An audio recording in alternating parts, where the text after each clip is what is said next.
Vavao mampalahelo indray kosa ary namoy ny vady andefimandriny raha matoa saondra raha kotondra valy andre matoa lala ratsirahonana izay efa filoha mpanjakana teo aloha filohan'ny fitsarana avy momba ny lalam-panorenana ihany koa ary efa mpanolotsaina teo anivon'ny fiadidian'ny repoblika tamin'ny fitondrana samihafa ihany koa moa ny tena tsy tonga ny tsapa alahelo teny amin'ny trano fonenany teny Ambohipoara moa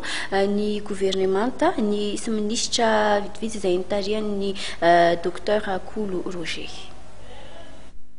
Naneho ny fiaraha-miora amin'ny fianakaviana Ratsirahonana ny gouvernement Akolo Roger noho ny fahalasana ny ramatoa Saondra Rakotondravally vady ny Norbert Ratsirahonana filoham-panjakana teo aloha filohan'ny fitsarana momba ny lalam-panorenana teo aloha ary mpanolotsaina teo anivon'ny fiadinan'ny repoblika tamin'ny fitondrana samihafa donga tsapalahelo teny Ambohipotra amin'ny finanan'ny Norbert Ratsirahonana androany ny gouvernement ny prime ministre Akolo Roger no nitarika ny délégation niaraka tamin'ireo ministra samihafa ao anatin'izay gouvernement izay. Andriamanitra nandahatra an'izao rehetrarehetra izao satria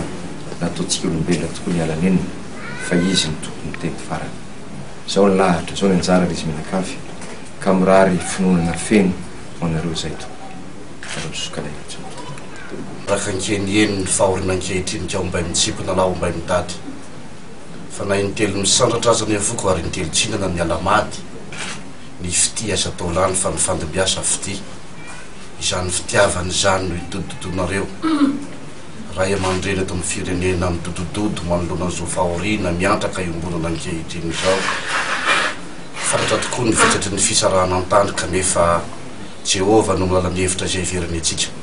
Ny alarobia 13 aprily lasa teo no namoy enta tsy amin'nosy la réunion ramatoa Saondra Rakotondravally.